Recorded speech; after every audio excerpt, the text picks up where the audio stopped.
Hello everyone, அஸ்ஸலாமு அலைக்கும். Welcome back to our channel. இன்றைக்கி என்னோடய ஸ்டைலில் ஒரு சூப்பரான ரவா கேசரி தான் செய்ய போகிறேன்.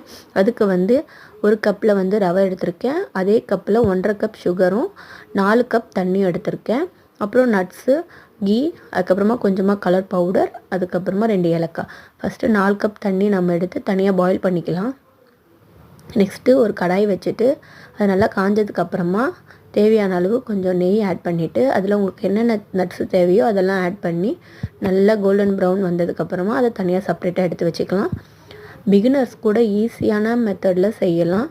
இதுக்கு என்ன முக்கியம்னா, எந்த கப்பில் எடுக்கிறோமோ அதே கப்பில் நீங்கள் சுகரும் தண்ணியும் ஆட் பண்ணணும். அவ்வளோதான், வேறு ஒன்றுமே இல்லை. இப்போ நான் இன்னும் கொஞ்சம் கீ ஆட் பண்ணிவிட்டு அதில் கோல்டு வின்னர் கொஞ்சம் ஆட் பண்ணியிருக்கேன். இல்லை நீங்கள் கீலேயே செய்யணுன்னாலும் கீ கூட ஆட் பண்ணிக்கலாம், ஒன்றும் பிரச்சனை இல்லை. நான் ரெண்டுமே ஆட் பண்ணி நம்ம எடுத்து வச்சுருக்க ரவையை நல்லா கோல்டன் ப்ரௌன் வர அளவுக்கு ஃப்ரை பண்ணிக்கலாம். அப்போ தான் சூப்பர் டேஸ்டியாக இருக்கும். இப்போ நம்ம தனியாக தண்ணி ஆட் பண்ணியிருக்கோம்ல, அதில் 2 ஏலக்காவை தட்டி ஆட் பண்ணிவிட்டு கொஞ்சம் கலர் பவுடரும் ஆட் பண்ணி அது கொதித்ததுக்கப்புறமா இந்த ரவையிலேயே ஆட் பண்ணிக்கலாம். இந்த மெத்தடில் நீங்கள் செஞ்சு பாருங்கள், சூப்பராக டேஸ்ட்டாக இருக்கும். எப்போ சாப்பிட்டாலுமே அந்த சாஃப்ட்னஸ் அவ்வளோ டேஸ்டியாக இருந்தது. கண்டிப்பாக இதே மாதிரி நீங்கள் ட்ரை பண்ணுங்கள். இப்போ இந்த தண்ணிலாம் நல்லா வத்துற அளவுக்கு நல்லா வேக வச்சிடலாம்.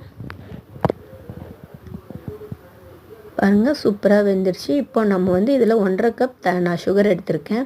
ஃபஸ்ட்டு இந்த 1 கப்பை நல்லா ஃபுல்லாக எல்லாத்துலேயுமே மிக்ஸ் ஆகிற அளவுக்கு கிண்டி விட்டுருங்க. நெக்ஸ்ட்டு 1/2 கப் சுகரை எடுத்து திரும்பவும் போட்டு நீங்கள் மிக்ஸ் பண்ணிக்கிட்டே இருந்தீங்கன்னா இலகி வரும். சூப்பராக இருக்கும் பாருங்கள்.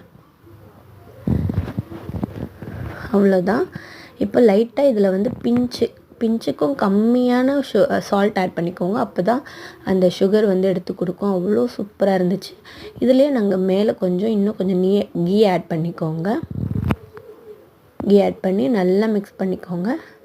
அதில் லாஸ்ட்டாக நம்ம கார்னிஷ் பண்ணும்போது நம்ம ஃப்ரை பண்ணி வச்சுருக்கோம் இல்லையா நட்ஸு, அதெல்லாம் ஆட் பண்ணி நல்லா ஒரு மிக்ஸ் கொடுத்துக்கோங்க. அவ்வளோதான், சூப்பரான ஒரு ரவா கேசரி ரெடி ஆகிடுச்சு என்னோடய ஸ்டைலில். இது பிகினர்ஸ் கூட ட்ரை பண்ணலாம். கண்டிப்பாக ட்ரை பண்ணுங்கள். எப்படி இருந்துச்சுன்னு மறக்காமல் கமெண்ட்டில் சொல்லுங்கள்.